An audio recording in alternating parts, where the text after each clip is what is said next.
Премахнах силиконовите си импланти. Усещам лекота, усещам такава свобода, мога да дишам. Бях чужденка в собственото си тяло. Като че ли тези импланти преди ми притискаха сърчицето, честно казвам. Най-сетне дишам свободно. И сега сърчицето ми е свободно и е много вълнуващо. Не съм предполагала дори. Тялото ми вече не е витрина за чужди очаквания.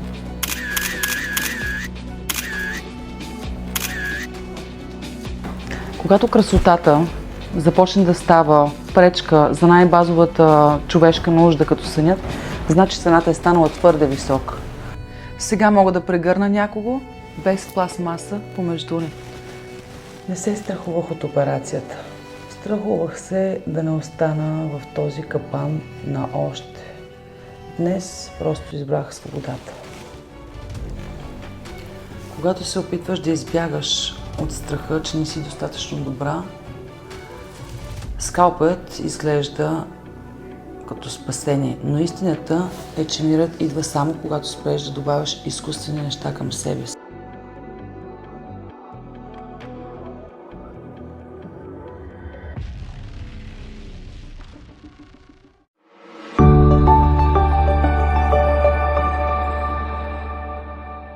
Дълго време живеех в свят, който ми казваше, че винаги ми липсва още нещо.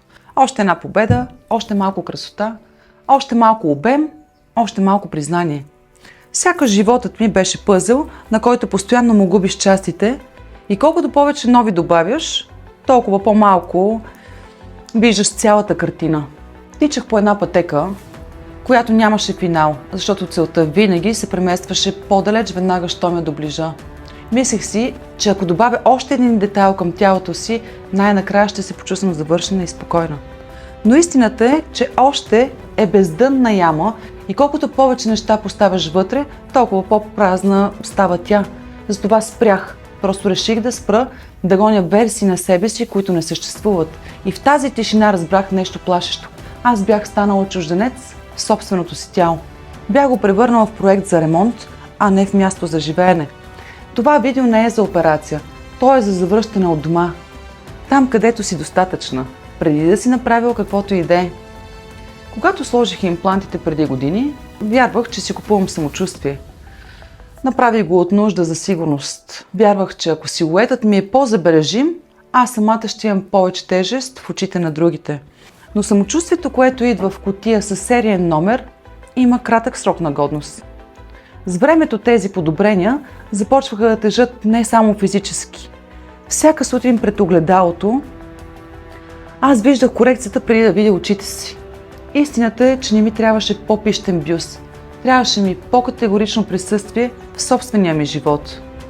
Трябваше ми смелост да спра да преследвам чуждите стандарти като свои, за да намеря най-накрая място за себе си в собствения си живот. Денят на операцията не беше страшен, беше тържествен.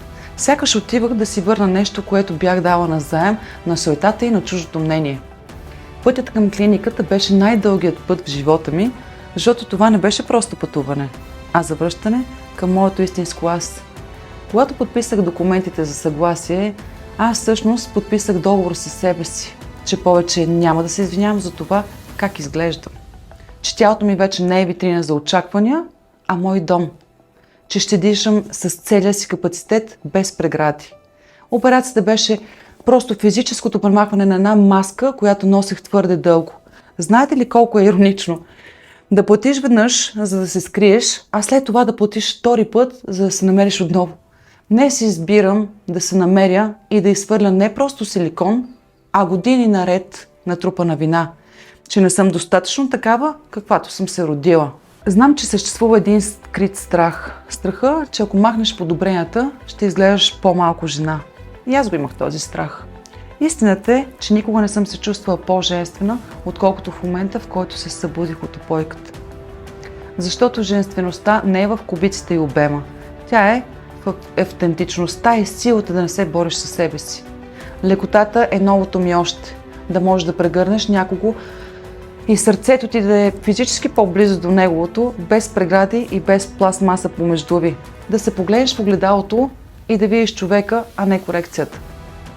Да видиш кожата си, белезите си и да ги приемеш като част от историята си. Това е луксът, който не се купува с пари, а се печели с честност към себе си.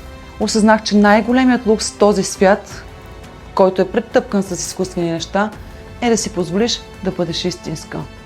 Пътят от още към достатъчно не е лесен. Той изисква да се откажеш от илюзията за контрол и да се изправиш срещу страха, че ако махнеш всичко излишно, може би няма да остане нищо. Но когато я изхвърлиш илюзиите, остава истината, а тя е красива. Днес дишам дълбоко, днес имам място в собствената си кожа. И ако ти, която гледаш това, се чувстваш притисната от очаквания, знай, че имаш право да спреш. Имаш право да си малка, да си тиха, да си несъвършена, защото точно това и тогава ставаш истинска, а истината винаги е достатъчна. Този канал е точно това. Място за теб е пространство, където можем да свалим маските и да си поемем въздух заедно, защото ти си достатъчна точно сега и точно такава.